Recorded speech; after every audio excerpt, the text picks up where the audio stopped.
ఈ వారం కథ ఫిబ్రవరి 2021లో చతుర మాసపత్రికలో ప్రచురింపబడిన శ్రీ వాడపల్లి చంద్రశేఖరవర్మ గారి పెద్ద కథ వెలది వసంతం.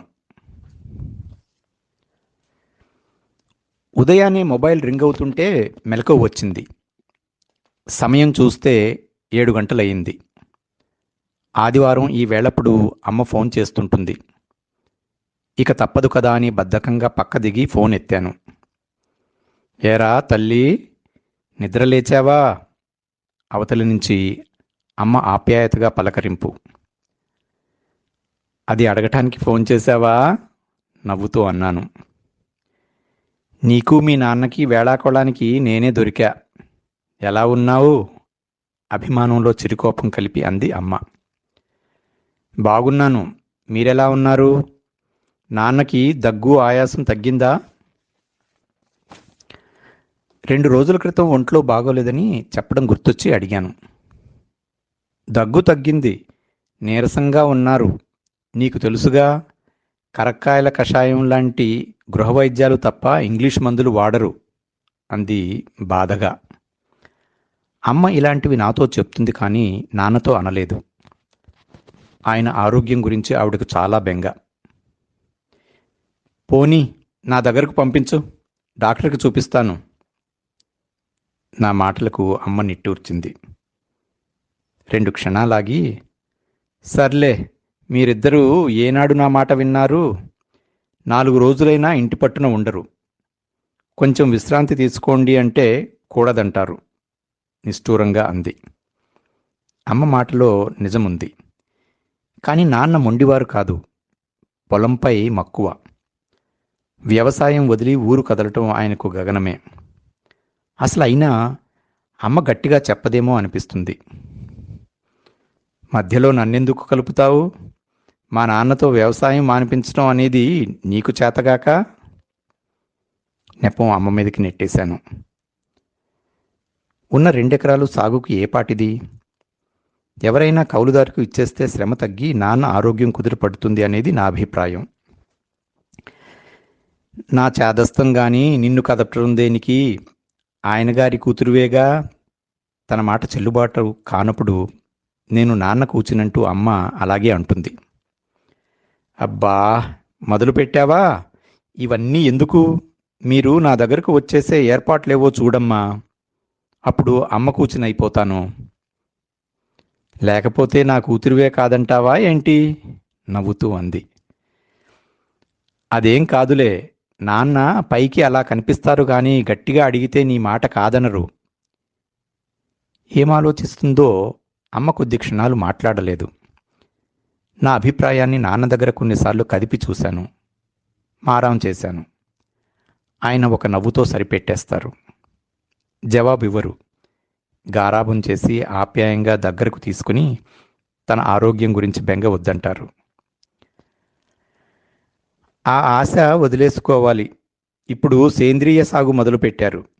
సమావేశాలు పెట్టి ఊళ్ళో రైతులను పురిగొలుపుతున్నారు. ఇక మన మాట పడనీయరు.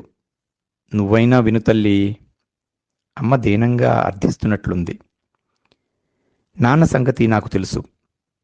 ప్రతి పనిలోనూ కొత్త వరవడికి పాకులాడే మనిషి. అందుకే ఆయనకు ఆర్గానిక్ కల్టివేషన్ మీద ప్రేరణ కలిగి ఉంటుంది. ఇక నన్ను వినమంటున్న మాట తెలిసిందే. సరేనమ్మా, కొంత సమయం ఇవ్వు. ఇంకెంతకాలం?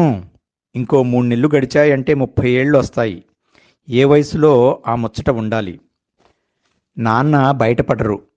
మా బాధని అర్థం చేసుకో అంటూ చెప్పింది. వాళ్ళ ఆరాటం నా పెళ్లి గురించి. అమ్మ బెంగ పెట్టేసుకుంది. కానీ నా మనసులో గాయం ఇంకా పచ్చిగానే ఉంది. వైవాహిక జీవితాన్ని పంచుకోవడానికి సిద్ధంగా లేను.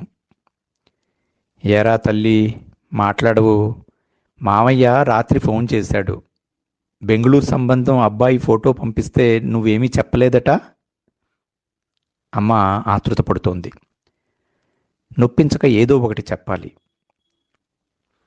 3-4 నెలల్లో ఆఫీస్లో ప్రమోషన్ వస్తుంది. తర్వాత మీ మాట కాదనను. సరేనా? సమయానికి సర్దుబాటైన ఆఫీస్ విషయం గుర్తుకొచ్చింది. సరే, నీ ఇష్టం. కానీ ఒక్క విషయం, గతంలో గాయం ఉన్నంత మాత్రాన భవిష్యత్తును చులకనగా చూడకూడదు.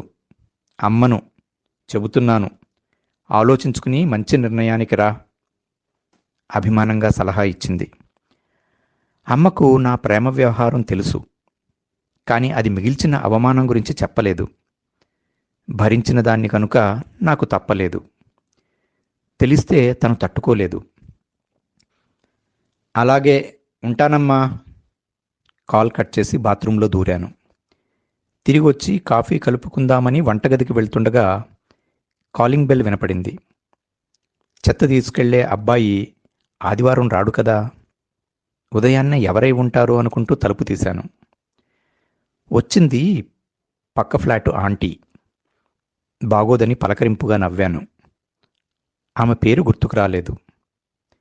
మీరా, రండి పిన్నిగారు లోపలికి. గుమ్మం నుంచి తప్పుకుని ఆహ్వానించాను. ఏదో చురుక్కుమన్నట్టు చూసిందామె. అదేంటమ్మాయి అలా అనేశావు? నేను వయసులో నీకన్నా ఏమంత పెద్దదాన్నని?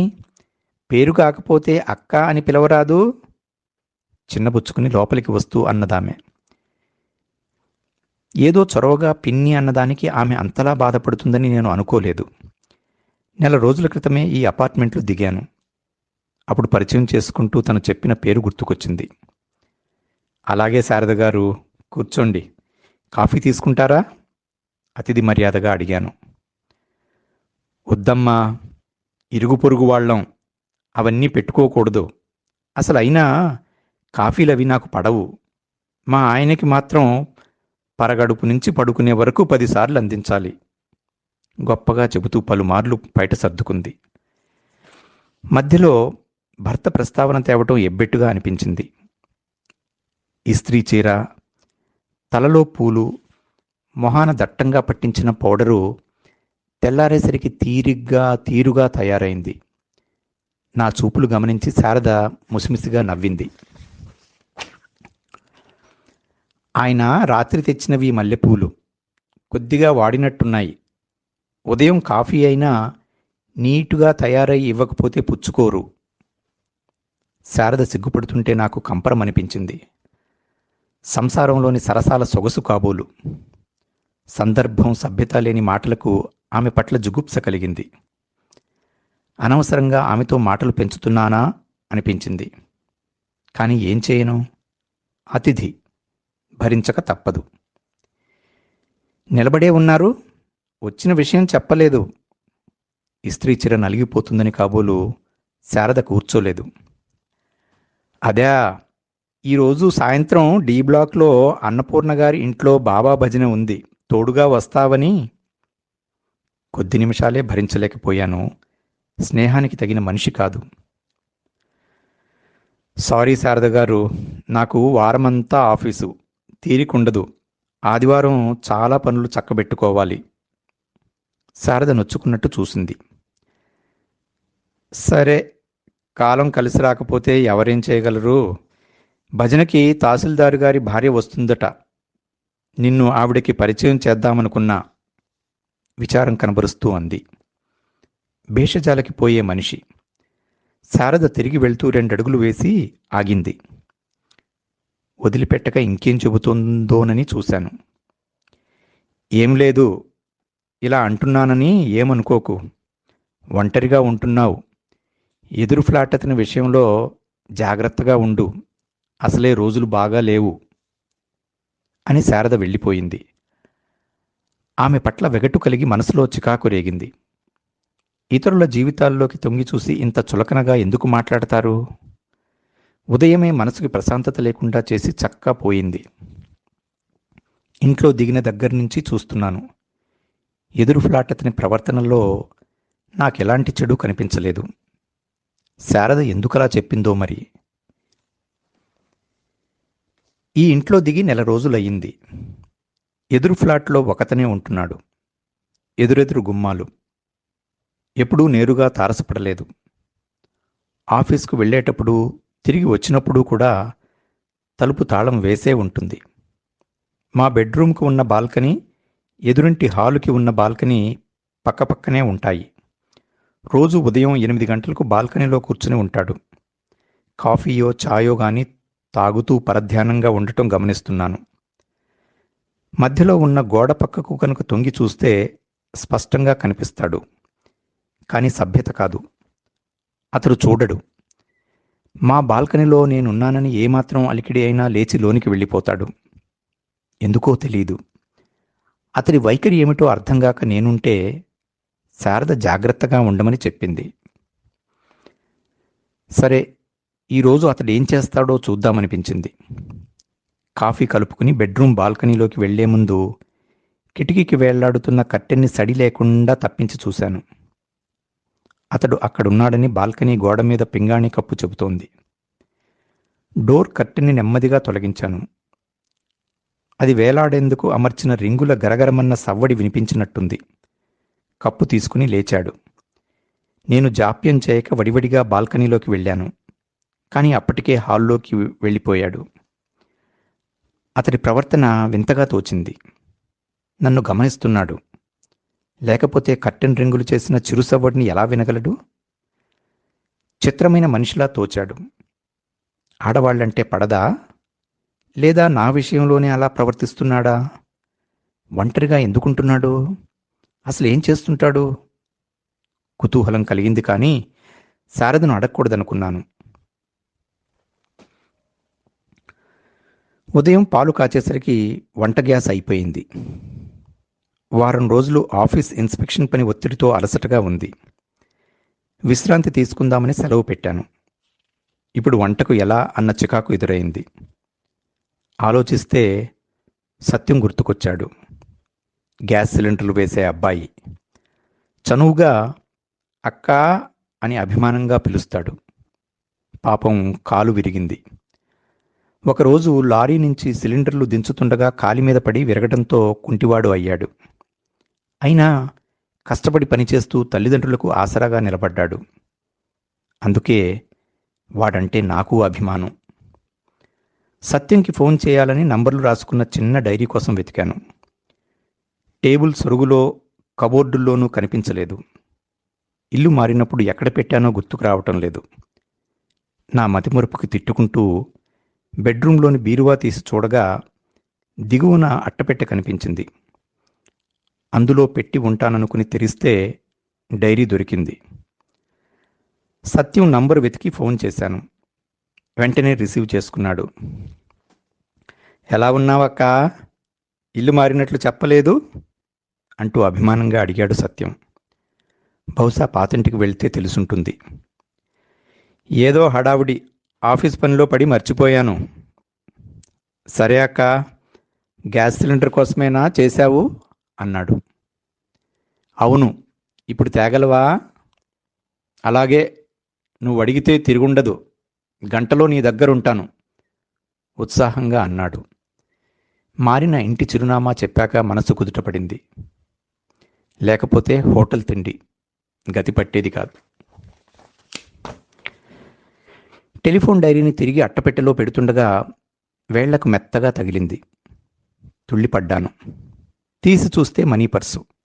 ఒళ్ళు జలధరించింది. పాముని పట్టుకున్నట్లు శరీరం వణికింది. జుగుప్సతో మనసు విలవెల్లాడి దాన్ని విసిరికొట్టాను.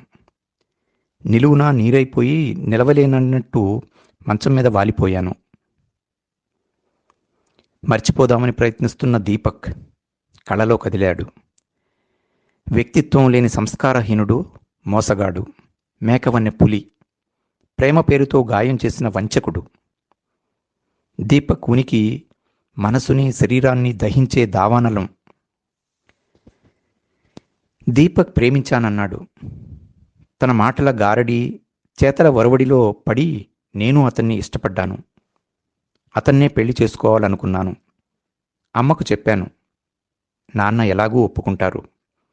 కానీ తర్వాత జరిగిన దుర్ఘటన అగ్నిగుండంలా నన్ను దహించింది. ఆ విషజ్ఞాపకం నాలో మిగిలిపోయింది. పబ్లిక్ వర్క్స్ డిపార్ట్మెంట్లో ఉద్యోగంలో చేరాక దీపక్తో పరిచయమైంది. సివిల్ ఇంజనీరుగా చేస్తుండేవాడు. అందగాడు, పైగా మాటకారి. చొరవగా, సన్నిహితంగా మెలగడాన్ని కాదనలేక అదే ప్రేమనుకున్నాను. ఆఫీసులో మా గురించి తెలుస్తున్న తొలినాళ్లలో ఒక సంఘటన జరిగింది. దీపక్ లంచం తీసుకుంటూ అవినీతి నిరోధక శాఖకు పట్టుబడ్డాడు. నీతి నిజాయితీ లేనివాడని తెలిసి బాధేసింది. వ్యక్తిత్వం లేనివాడిని అర్థమయ్యాక అతడిని కోరుకోవడం అవివేకమని దూరం అవ్వడానికి ప్రయత్నించసాగాను. దీపక్ రిమాండ్ జైలుతో పాటు 6 నెలలు ఉద్యోగంలో సస్పెండ్ అయ్యాడు. తర్వాత కోర్టులో కేసు గెలిచి ఆఫీసులో చేరాడు. పరిస్థితుల ప్రభావంతో పొరపాటు చేశానని నమ్మించాడు. తిరిగి చేరువయ్యాడు. ఇకపై తప్పుడు పనులు చేయనని తల్లిదండ్రులపై ప్రమాణం చేసి పశ్చాత్తాపం నటించాడని అప్పుడు నాకు తెలియలేదు. కానీ దానికి ముందు జరిగిన సంఘటన నా జీవితాన్నే కుదిపివేసింది. ఆ రోజున ఎడతెరపి లేని వర్షం. చీకటి పడుతుండగా దీపక్ ఇంటికి వచ్చాడు. అడ్రస్ ఎలా తెలుసుకున్నాడో మరి. అతడలా ఇంటికి రావడం నాకు నచ్చలేదు. ఎందుకొచ్చాడనే సందేహంతో సతమతమయ్యాను. కానీ వెళ్ళిపోమ్మని తిన్నగా చెప్పలేక తటపటాయిస్తూనే లోనికి ఆహ్వానించాను. రెయిన్ కోట్ గుమ్మం బయట వదిలిపెట్టి లోపలికి వచ్చాడు. దీపక్, నువ్విలా రావటం భావ్యం కాదు. నేను ఒంటరిగా ఉంటున్నానని చుట్టుపక్కల వాళ్లకు తెలుసు అన్నాను. నా అయిష్టతను చెప్పినా అతడేమీ పట్టనట్లు నవ్వుతూ చూశాడు. ప్రేమలో అనుమానం ఉండకూడదు, నమ్మకముంటే భయమెందుకు? తన రాకను సమర్థించుకున్నాడు.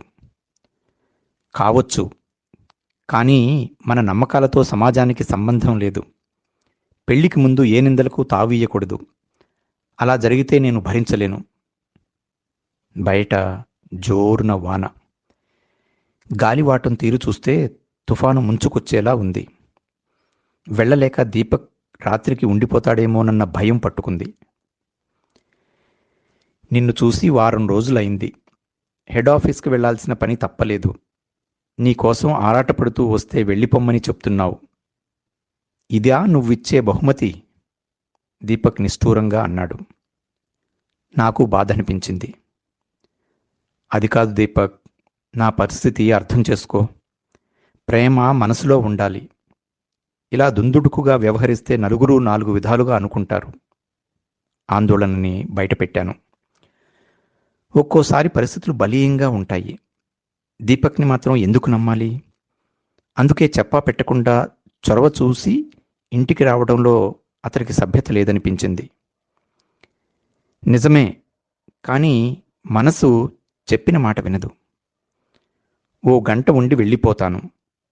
ప్రళయం వచ్చినా ఉండను. అంతవరకు నువ్వు చెప్పే ప్రేమ కబుర్లు వినాలి గోముగా అడిగాడు. ఇక తప్పలేదు. సరే, కాఫీ కలిపి తెస్తానుండు. వంటగది వైపు వెళ్ళబోతుంటే చేయి పట్టుకుని ఆపాడు. అదే మొదటిసారి నా శరీరాన్ని తాకడం. చూడు దీపక్, నీకు ముందే చెప్పాను, పెళ్లికి ముందు చనువు నాకు నచ్చదు, సహించలేను కోపంగా అన్నాను. చటుక్కున చెయ్యి వదిలేశాడు. సారీ డియర్, కాఫీ కాదు, కూల్ డ్రింక్ కావాలి. ఆశ్చర్యంగా చూశాను. నీకేమన్నా మతిపోయిందా? ఓ పక్కన అంత చలి వేస్తుంటే కూల్ డ్రింక్ తాగుతారా ఎవరైనా? నవ్వుతూ అడిగాను. అదే మన స్పెషల్. ఉంటే ఇవ్వు, లేకపోతే ఏమీ వద్దు మారాం చేస్తున్నట్టు అన్నాడు. చిత్రమైన అలవాటు అనుకుని కూల్ డ్రింక్ బాటిలు, గ్లాసు తెచ్చాను. ఇదేం అతిథి మర్యాద? నాకోసమైనా నువ్వు తీసుకోవాలి అన్నాడు. వాదన ఎందుకని ఇష్టం లేకపోయినా వెళ్ళి మరో గ్లాసు తెచ్చాను. వారం రోజులు నన్ను చూడకుండా ఉండటంలో తనకు కలిగిన బాధను చెప్పుకున్నాడు దీపక్. గ్లాసు ఖాళీ అయ్యేసరికి నాకు కళ్ళు తిరగటం మొదలైంది. నా శరీరం వశం తప్పి తూలుతోంది.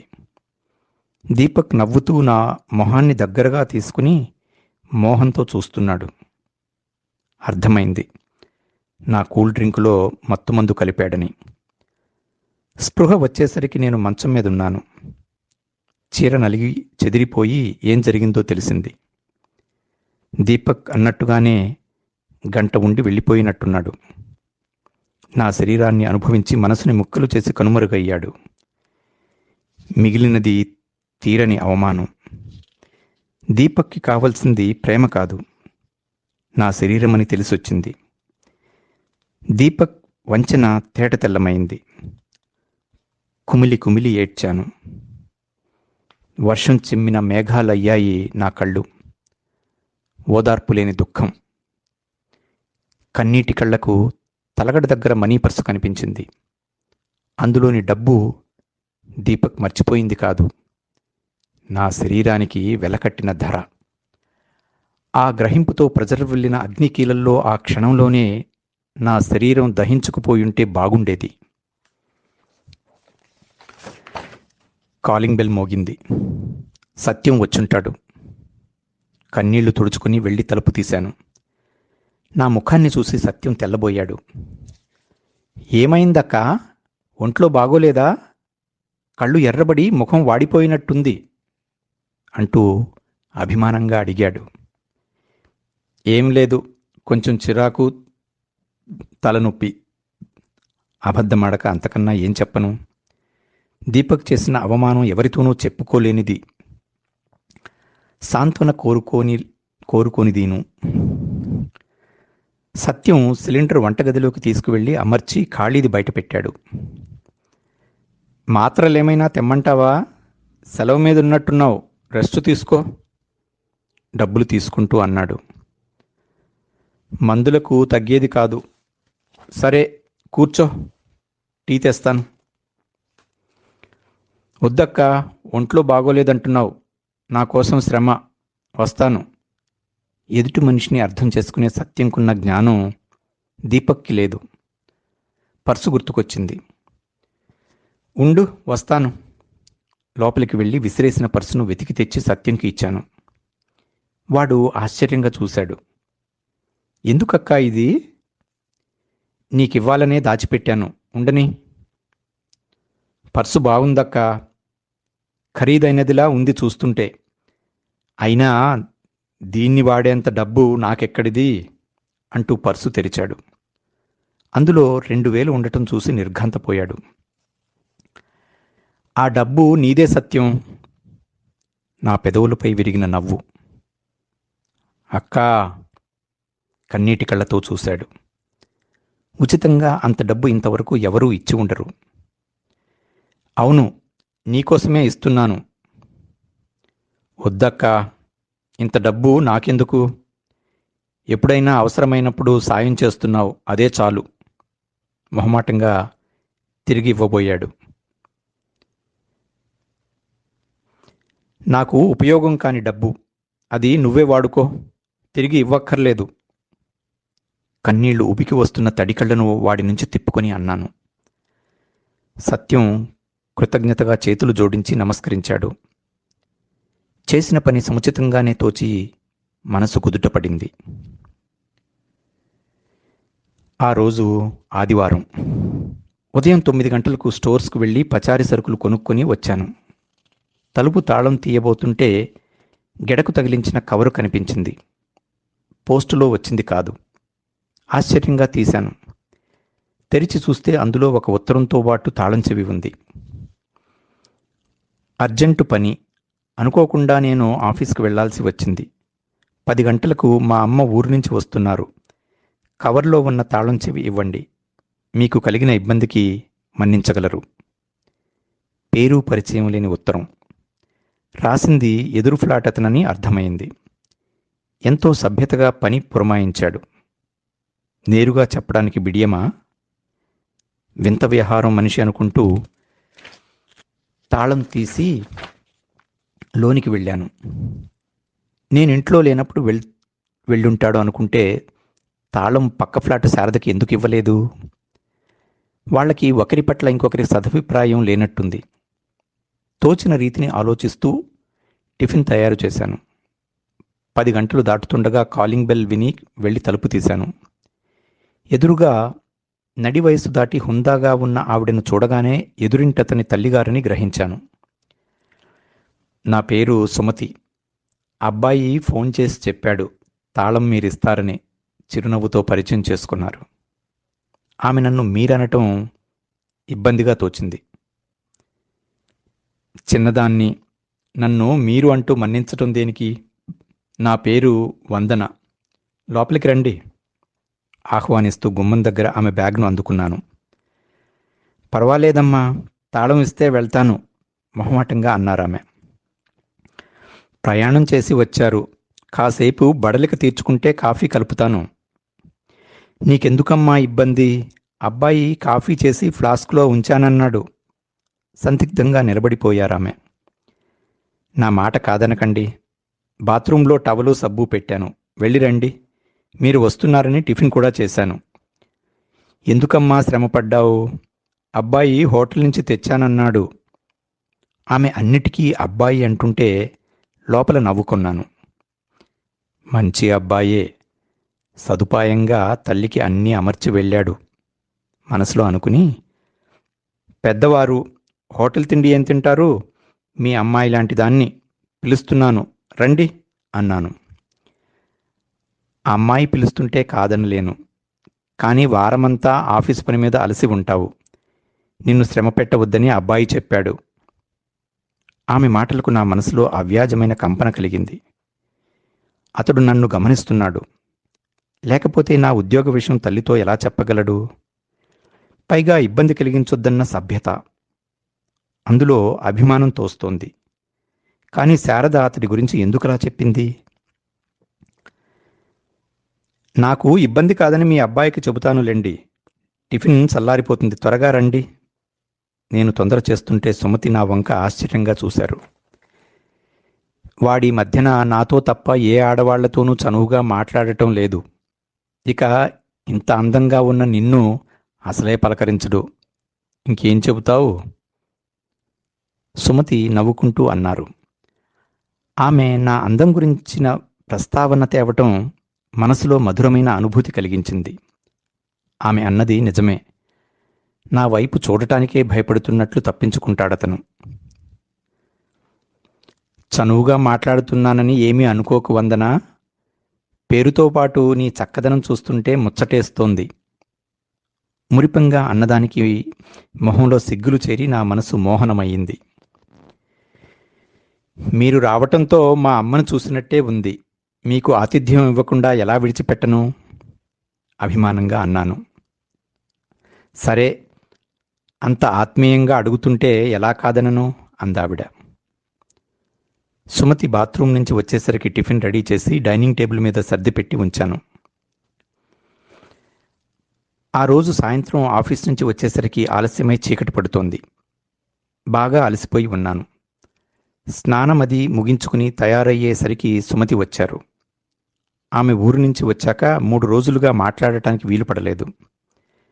రండి రండి లోపలికి, నేనే వద్దామనుకుంటున్నాను ఆహ్వానించాను. ఆ రోజు అతిథి మర్యాదలు చేశాక కనిపించడమే మానేశావు. నాకు దిగులు పట్టుకుంది సుమి. ప్లేట్లో పకోడీలు, గారెలు తెచ్చి టీపాయ్ మీద ఉంచుతూ అన్నారు. మా ఇంటికి వచ్చి మీరు మర్యాదలు చేస్తున్నారు. పెద్దవారు మీకెందుకండి ఈ శ్రమ? నొచ్చుకుంటూ అన్నాను.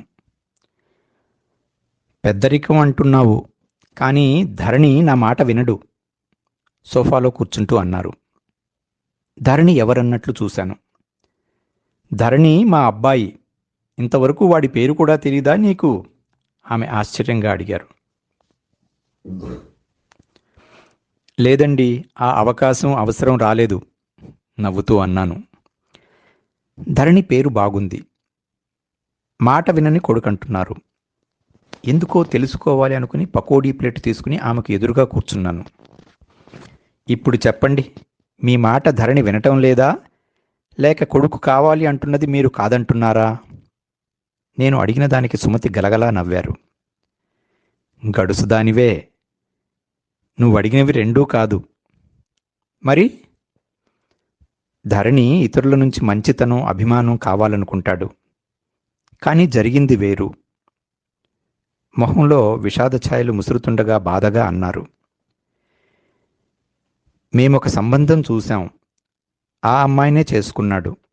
రేవతి మాకు కోడలయింది. కానీ ధరణికి భార్యగా ఉండలేకపోయింది. అయితే భార్యాభర్తలు విడిపోయారన్నమాట అనుకున్నాను. ఎందుకని? నిర్లిప్తంగా నవ్వారామె. పెళ్ళైన 2 ఏళ్లకు రేవతి విడాకులు కోరింది. దానికి కారణం తర్వాత తెలిసింది.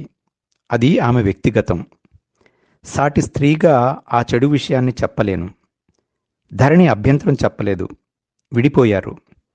కానీ వెళ్ళిపోతూ అబ్బాయి జీవితాన్ని నరకప్రాయం చేసింది. చెడు చేసిన కోడలి మీద స్త్రీగా సుమతి సంస్కారం అబ్బురపరిచింది. ఆవిడ పట్ల గౌరవం కలిగింది. విడాకులకు ముందు మాపై వరకట్నం కేసు పెట్టింది. అంటే 498A? అవును. అబ్బాయితో పాటు మేము జైలుకు వెళ్ళాలి. బంధువుల దగ్గర చిన్నతనం ఎగతాళి తప్పలేదు. సుమతి కన్నీళ్లు పెట్టుకుని చెబుతుంటే మనసు చెల్లించింది. రేవతి వంటి స్త్రీలు ఉంటారా? ధరణిది వరకట్నం తీసుకునే తత్వంలా అసలు లేదే అనుకున్నాను. భర్త తాగి హింసిస్తున్నాడని కోర్టులో చెప్పింది.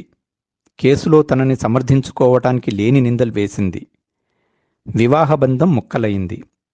అందాక అలవాటు లేని ధరణి తర్వాత తాగుతున్నాడని తెలిసింది.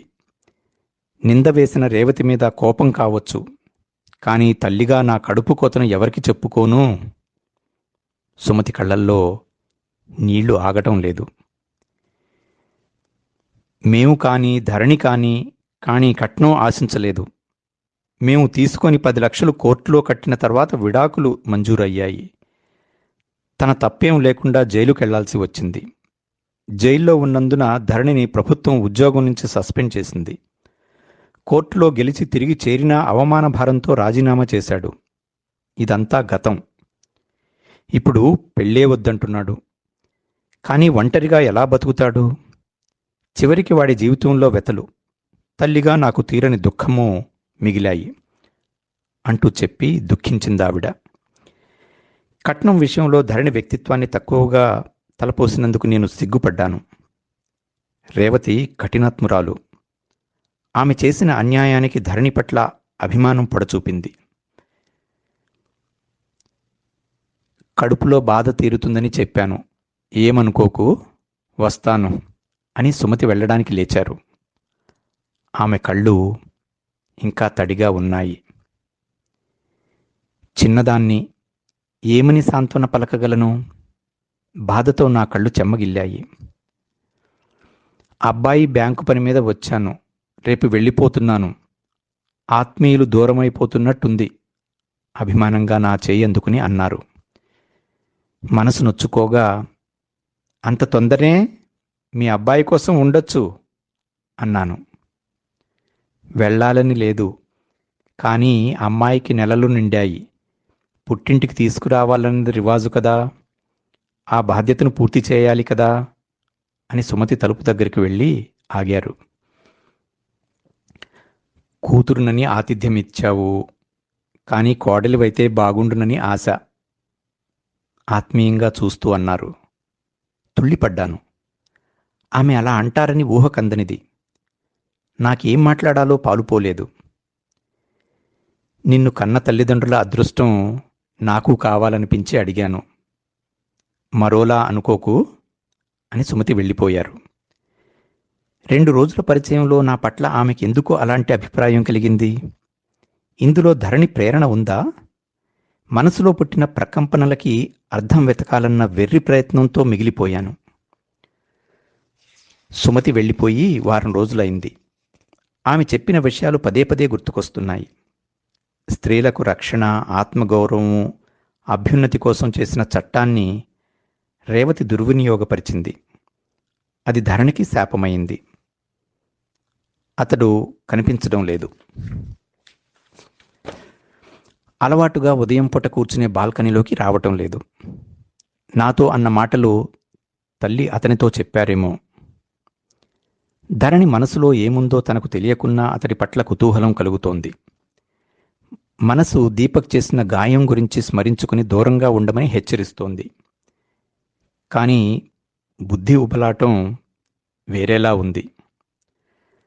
సాయంత్రం ఆఫీస్ నుంచి వస్తుండగా దారిలో వర్షం మొదలైంది. పరుగున ఇంటికి చేరుకున్నా తడిసిపోయాను. ఈదురుగాలితో కూడిన భారీ వర్షానికి గొడుగు అక్కరకు రాలేదు. రోడ్డు మీద మగవాళ్ల చూపులు నన్ను తడమడం గమనించాను. తడిసిన బట్టల్లోంచి వారి చూపుల దాహం ఇంకిపోతుందనిపించి వడలు జలధరించింది. దీపక్ లాంటి మగవాళ్ల నీచనైజం అంతే. మనసులో ఉక్రోషం కలిగింది. ఏం చేయను? సర్దుకుపోయే సమాజంలో గౌరవానికి భంగం కలిగినా సరిపెట్టుకోక తప్పదు. రాత్రి 8 గంటలయింది. వర్షం ఉధృతి తగ్గలేదు. తుఫానులా ఉంది. వార్తల కోసం టీవీ పెట్టబోతుండగా కారిడార్లో అలికిడయింది. శారద అనుకుంటా అరుస్తూ మాట్లాడుతోంది. వర్షపు ధ్వనికి స్పష్టత లేక ఏమిటనేది అర్థం కావటం లేదు. తగని కుతూహలం అని తెలిసినా తలుపు దగ్గరికి వెళ్ళాను. తలుపు దబాలన వేసిన శబ్దమైంది. శారద ఎవరితోనో వాదులాడుతోంది. మెల్లగా తలుపు తీశాను. ధరణి తన ఫ్లాట్ దగ్గరున్నాడు. బాగా తడిసిన బట్టల నుంచి నీరు కారుతోంది. ప్యాంటు జేబులు వెతుక్కుంటూ తనలో తాను ఏదో అనుకుంటున్నాడు. నన్ను గమనించి వెనుతిరిగి చూశాడు. సారీ, ఆమెకి ఇబ్బంది కలిగించలేదు. శారద ఇంటి గుమ్మం వైపు చూస్తూ అన్నాడు. మాటలు తడబడ్డాయి. లిక్కరు తాగి ఉన్నాడని అతడి వైఖరే చెబుతోంది. శారద ఏదో అని తలుపేసుకుందని అర్థమైంది. ఏం జరిగిందో ఆ పరిస్థితుల్లో నేను ఏమనాలో తోచలేదు. డోర్ కీ ఆఫీస్లో మర్చిపోయాను, వస్తాను అని ధరణి లిఫ్ట్ వైపు నడుస్తుంటే భావ్యంగా తోచలేదు. ఈదురుగాలులతో వర్షం పడుతోంది. పూర్తిగా తడిసిపోయి ఉన్నాడు. మత్తులో తూలుతూ అడుగులు తడబడుతుంటే పడిపోతాడేమోనన్న భయం కలిగింది. నేను గబగబా గుమ్మం దాటి, వద్దు, వెళ్ళకండి, మా ఇంటికి రండి అన్నాను. ఆగి నా వైపు చూశాడు. ఎరుపెక్కిన కళ్ళల్లో చూపులు చంచలంగా ఉన్నాయి. థ్యాంక్స్, పర్లేదు, వెళ్ళి తాళం చెవి తెచ్చుకుంటాను అని వెనుదిరిగాడు. పెద్ద మెరుపుతో ఎక్కడో పిడుగుపడిన శబ్దానికి తుళ్ళిపడ్డాడు. ఈ పరిస్థితుల్లో అతడు వెళ్ళడం క్షేమం కాదనిపించింది. నా మాట విని లోపలికి రండి, వర్షం తగ్గాక వెళ్ళవచ్చు. అనుకోకుండా అతని మీద అజమాయిషీ చూపించాను. వద్దంటున్న మనసుని బుద్ధి ఎంతమాత్రం లక్ష్య పెట్టలేదు. తాగి ఉన్న పరాయి వ్యక్తిని అనువుగాని పరిస్థితుల్లో ఇంట్లోకి రమ్మని పిలిచాను. అతడు పడుతున్న ఇబ్బందిని చూశానే తప్ప మంచి చెడులు ఆలోచించలేదు. ధరణి సందేహిస్తూ నిలబడిపోయాడు. శారద తలుపు గిడతీసిన శబ్దం వినిపించింది. వరండాలో ఉన్న కొద్దిపాటి వెలుగులోంచి మమ్మల్ని గమనిస్తోందని అర్థమైంది. సంస్కారం లేని ఆమె స్వభావానికి నేనెందుకు భయపడాలి? కారిడార్లోకి కొడుతున్న వర్షపు జల్లు ధరణిపై పడుతోంది. చలికి శరీరం వణుకుతోంది. నిలబడలేక రైలింగ్ని పట్టుకున్నాడు. క్షణాలు దొర్లుతుంటే సందిగ్ధంలో ఉండలేకపోయాను. ఇతరులు ఏదో అనుకుంటారని ఎన్నిటికి భయపడగలం? నాకు లేని ఇబ్బంది మీకెందుకు? లోపలికి రండి అని వెనుదిరిగాను. నా మాటలు ధైర్యాన్నిచ్చినట్టున్నాయి. నాతో పాటు ధరణి ఇంట్లోకి వచ్చాడు. నేనిలా చేయగలనని నా ఊహకే అందలేదు. గొప్ప చొరవే చూపించాను. తలుపు గడియపెట్టి అతడికి కామన్ బాత్రూం చూపించాను. ఉతికిన టవలు, సబ్బు పెడుతుండగా మత్తుని నిగ్రహించుకుంటూ దూరంగా తప్పుకున్నాడు. ధరణి వచ్చేసరికి తెల్లటి లుంగీ, షర్టు తీసి పెట్టాను. స్నానం చేశాక అతడిలో కాస్త మత్తు తగ్గినట్టుంది. తడబాటు లేదు. బిడియంగా చూశాడు. అవి నాన్నగారి బట్టలు, పర్లేదు వేసుకోండి అన్నాను. ఎదురుగా నేనుండటంతో సిగ్గుపడుతూ చుట్టూ చూశాడు. బెడ్రూంలో మార్చుకోండి, రెండో బెడ్రూమ్ చూపించి నవ్వుతూ అన్నాను. అతను దుస్తులు మార్చుకుని వచ్చేసరికి కాఫీ కలిపి తెచ్చాను. సారీ, నేను ధరణి చెప్పలేక ఆగిపోయాడు. తాగారని తెలుసు, తీసుకోండి అని కాఫీ కప్పు అందించాను. అభిమానపడ్డట్టున్నాడు. మౌనంగా కప్పు అందుకున్నాడు. వెరీ సారీ, ఇబ్బంది కలిగించాను. వర్షం ఏమాత్రం తగ్గినా వెళ్ళిపోతాను అని ఖాళీ కప్పు టీపాయ్ మీద ఉంచాడు. సరే, టీవీ చూస్తుండండి అని అతని ముందున్న టీపాయ్ మీద రిమోట్ను పెట్టి వంటగదిలోకి వెళ్ళాను. టిఫిన్ తయారు చేసి వచ్చేసరికి ధరణి సోఫాలో వెనక్కి వాలి నిద్రపోతున్నాడు.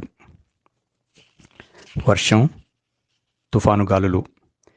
దీపక్ వచ్చింది ఇలాంటి సందర్భమే. మనసు విరిచేసి అవమానాన్ని మిగిల్చిపోయాడు. అయినా ఈరోజు ధరణిని పిలిచి తప్పు చేశానన్న భావన లేదు. శారదకు తెలిసిందనే భయమూ లేదు. ధరణి గారు, టిఫిన్ చల్లారుతుందని లేపటానికి పిలిచాను. నిద్రమత్తులో ఉన్నాడు. కదల్లేదు. కాసేపు ఎదురుచూసి తప్పక భుజం తట్టి లేపాను. ఉలికిపాటుగా లేచి నిలబడ్డాడు. తూలి పడబోతూ నా చేయి పట్టుకుని నిలదొక్కున్నాడు. అనుకోని సంఘటనకు తడబడ్డాను. నా ఒళ్ళు జల్లుమంది. ఓ సారీ. క్షణాల్లో తేరుకుని చేయి వదిలాడు. రండి, టిఫిన్ చల్లారిపోతుంది. మాట్లాడకుండా డైనింగ్ టేబుల్ దగ్గరికి వచ్చాడు. మీరు? ఒక్క ప్లేటే ఉండటం చూసి అడిగాడు. తర్వాత తింటాను అని బెడ్రూమ్కి వెళ్ళి పక్క మీద దుప్పటి మార్చి వచ్చాను. ఆకలి మీద ఉన్నట్టున్నాడు. ధరణి తొందరగానే తినడం ముగించాడు. వర్షం తగ్గినట్టుంది, వెళ్ళిపోవాలని ఆతృతపడుతున్నాడు. లేదు, ఎక్కువైంది. కాసేపు పడుకోండి, తగ్గాక లేపుతాను. టిఫిన్ తిన్నాక అలా మత్తుగానే వెళ్ళి పడక మీద వాలిపోయాడు. క్షణాల్లో నిద్రలోకి జారిపోయిన అతన్ని చూసి నాలాగే వంచితుడు కదా అని సానుభూతి కలిగింది. నేను ధరణి పట్ల చాలా చొరవ చూపుతున్నాను.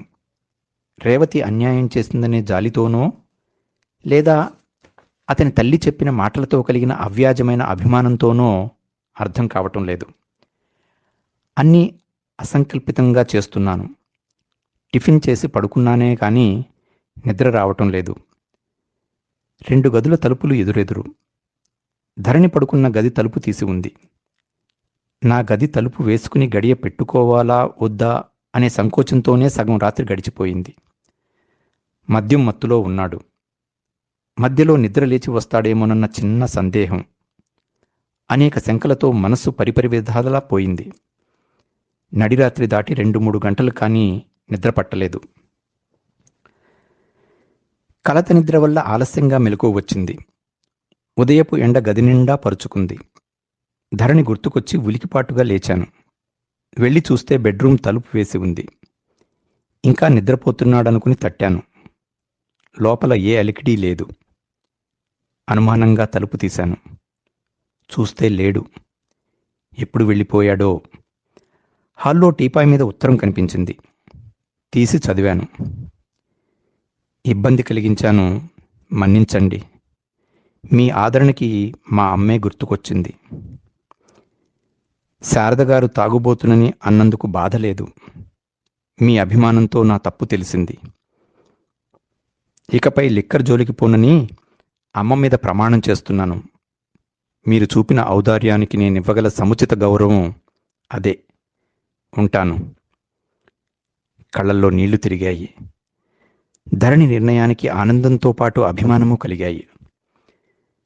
ధరణి వ్యక్తిత్వం ఉన్న మంచి మనిషి. విజ్ఞత లేక రేవతి విడాకులు తీసుకుంది. అర్థం చేసుకోలేక శారద తోలనాడింది. ఆఫీసుకెళ్తూ తలుపు తాళం వేస్తుండగా లిఫ్టు వచ్చి ఆగడంతో ఎవరా అని పక్కకు తిరిగి చూశాను. ఒక పెద్దాయన దిగి కర్ర సాయంతో నా వైపే వస్తున్నాడు. తెలిసిన వ్యక్తి కాదు. ఎక్కడా చూసినట్టు లేదు. నా పేరు రమణమూర్తి. ధరణి ఉండే ఫ్లాట్ ఓనర్ని. పరిచయం చేసుకున్నాడు. అతడి రాక దేనికో తోచలేదు. తను లేనట్టున్నారు. ధరణి కోసం వచ్చుంటారనుకున్నాను. కాదమ్మా, నీతోనే మాట్లాడాలి. పని మీద వెళ్తున్నట్టున్నావు సందేహపడుతూ అన్నాడు. ఆశ్చర్యంగా చూశాను. అతడికి నాతో పనేముంది అనుకుని, పర్లేదు లోపలికి రండి అని తిరిగి తలుపు తెరిచాను. వయసులో చిన్నదానివైనా అర్థం చేసుకుంటావనే వచ్చాను, సోఫాలో కూర్చుంటూ అన్నాడాయన. ఏ సంబంధమూ లేని వ్యక్తి ఏం మాట్లాడాలని వచ్చాడు? శారదలా ధరణి గురించి చెప్పాలనుకుంటున్నాడా? అదే అయితే తగిన సమాధానం ఇవ్వాలనుకున్నాను. చెప్పండి. రమణమూర్తి కొద్ది క్షణాలు తటపటాయించి ఆగాడు. ధరణి నీకు ఇబ్బంది కలిగిస్తున్నాడని శారద అపార్ట్మెంట్ అసోసియేషన్కి ఫిర్యాదు చేసింది. సెక్రటరీ అతడిని ఇల్లు ఖాళీ చేయించమంటున్నాడు అంటూ తాను వచ్చిన విషయం చెప్పాడు. కోపంతో నా మొహం జేవురించింది. నా విషయంలో శారద జోక్యం చేసుకోవటంలో ఔచిత్యం లేదు. ధరణి ప్రవర్తన గురించి నేనెప్పుడూ ఎవరితోనూ చెప్పలేదు. మధ్యలో శారదకొచ్చిన ఇబ్బంది ఏముంది? ఆవిడెవరు రిపోర్ట్ చేయటానికి? కోపంగా అన్నాను. నాకు తెలుసమ్మా, ధరణి చాలా మంచివాడు, సంస్కారవంతుడు. ఇక్కడ 7 ఏళ్లుగా అద్దెకుంటున్నాడు. అదే విషయం అసోసియేషన్కి చెప్పండి. అనుచిత నిందలతో మీరు నా దగ్గరికి ఎందుకొచ్చారు? తీవ్రస్వరంతో అసహనంగా అన్నాను. పెద్దాయనతో అలా దురుసుగా మాట్లాడకూడదు. కానీ శారద చేసిన పనిని బొత్తిగా తట్టుకోలేకపోయాను.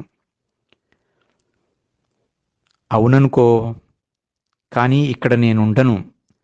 శారద నలుగురిని కూడదీసి నా మాట చెల్లనీయదు. దానికి తోడు డి బ్లాక్ అన్నపూర్ణ ఆమెకి వత్తాసు పలుకుతుంది. ఈ వ్యవహారమంతా మనసుకి చికాకు కలిగించింది. సంబంధం లేని విషయంలో నా జోక్యాన్ని చూపుతున్నారు. పోనీ ధరణిగారికే చెప్పండి అన్నాను.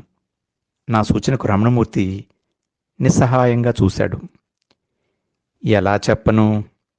అతడికి మేమంటే అభిమానం. మా అమ్మాయికి వివాహమై అమెరికాలో ఉంటుంది. ముసలివాళ్లం ఇక్కడే ఉండిపోయాం. మా కష్టసుఖాలు పంచుకుని ధరణి మాకెంతో సాయంగా ఉంటున్నాడు. గుండె జబ్బుతో నేను హాస్పిటల్లో ఉన్నప్పుడు కొడుకులా దగ్గరుండి చూసుకున్నాడు. అంత మంచి మనిషికి ఎలా చెప్పను?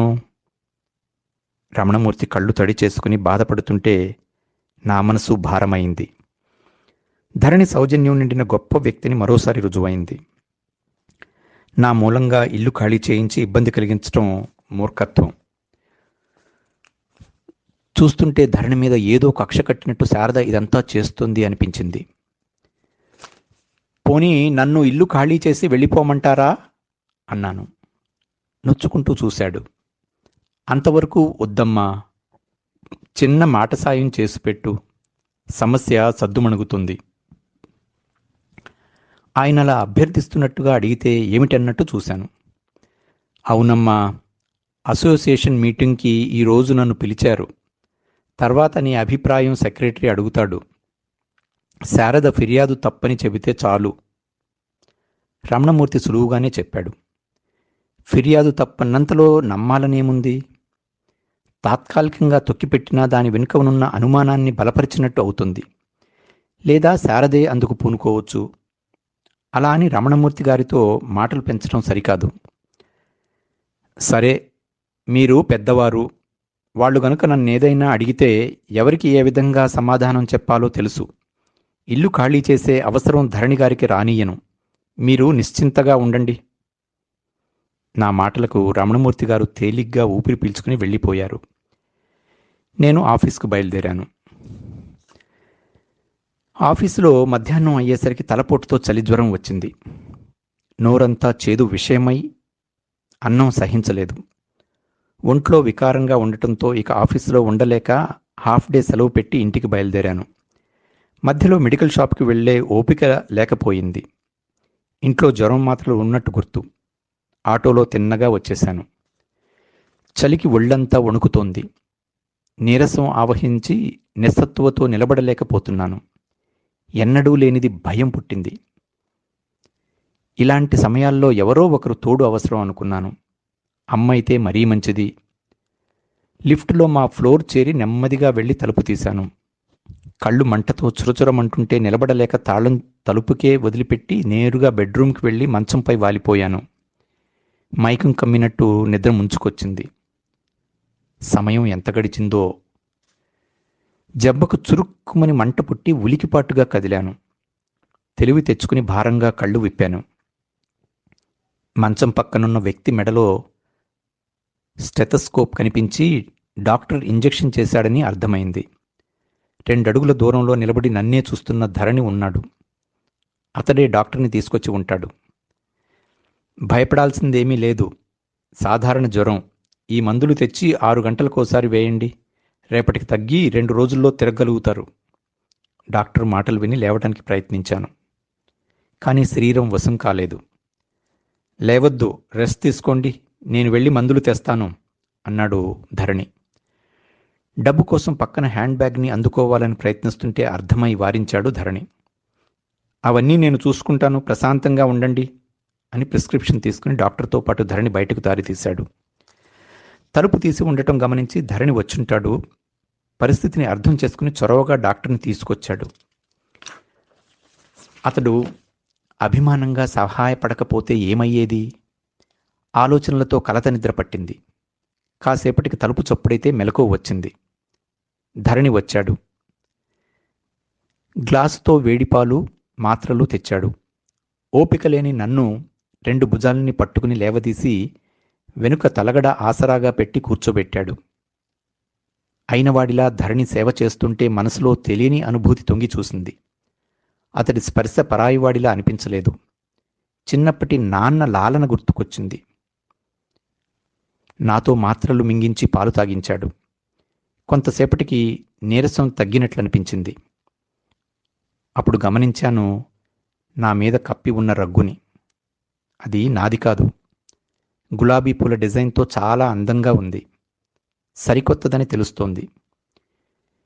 మీరు చలితో వణికిపోతుంటే నేనే తెచ్చి కప్పాను. కొత్తదేలేండి. నా చూపు అర్థం చేసుకుని నవ్వుతూ అన్నాడు. కృతజ్ఞతగా చూశానే తప్ప నేనేమీ మాట్లాడలేకపోయాను. జ్వరం తగ్గి 2 రోజుల్లో కోలుకున్నాను. అంతవరకు ధరణి నా దగ్గరే ఉన్నాడు. సమయానికి మందులు వేసి సపర్యలు చేశాడు. ధరణి చొరవ, ఆదరణో అతను చూపిన సహనం అబ్బురపరిచాయి. అమ్మలాగే చూసుకున్నాడు.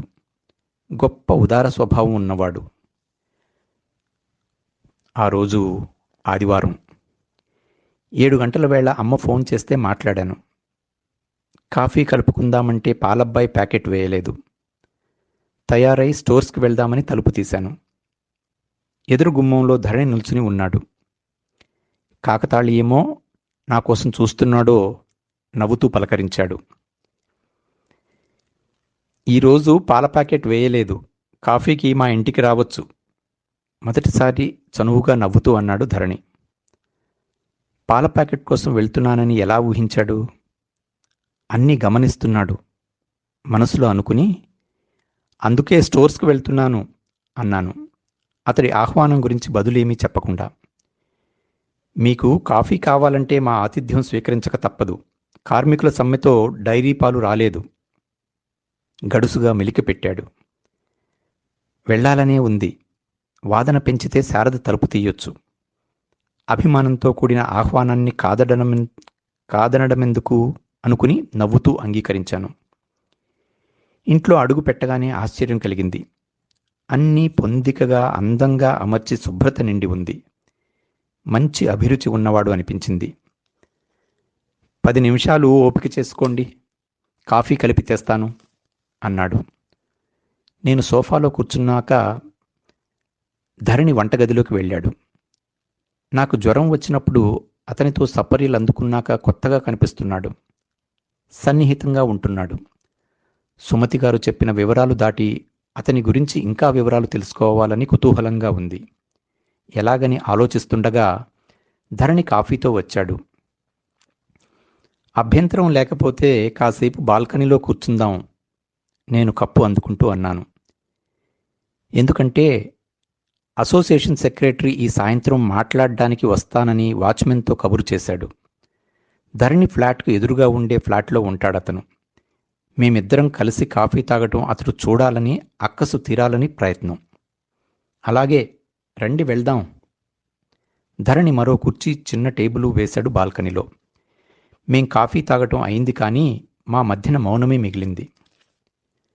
కాఫీ ఎలా ఉంది? నాకన్నా బాగా చేశారు. అయితే రోజూ రండి. రోజూ వస్తే అతిథులెవరు? నవ్వాను. ధరణి ఏదో ఆలోచిస్తూ చూశాడు.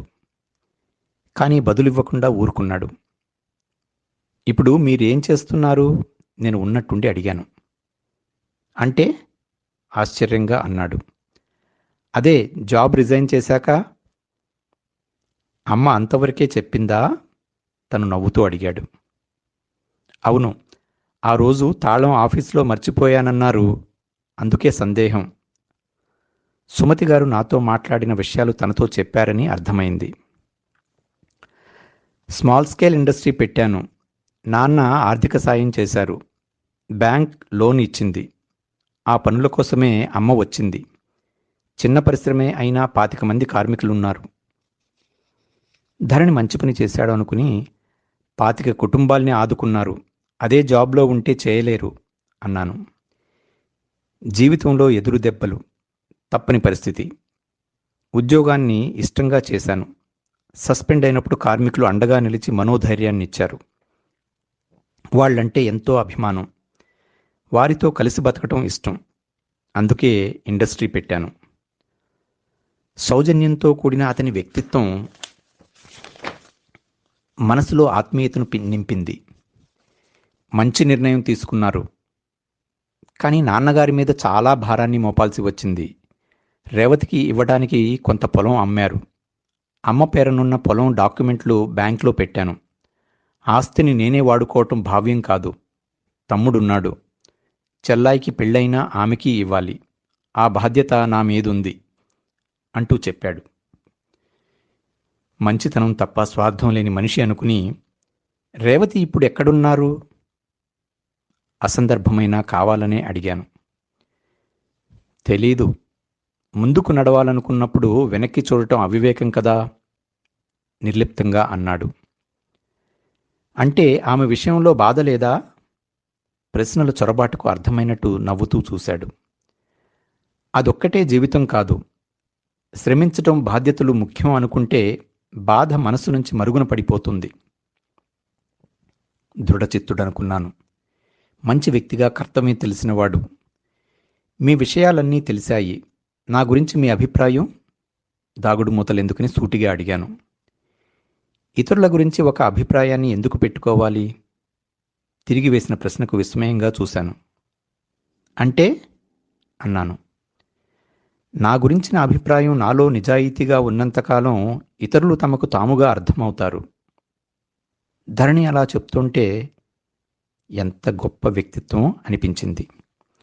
అతడిలో అంత నిజాయితీ చూశాక నా గురించి చెప్పకుండా ఎలా ఉండగలను?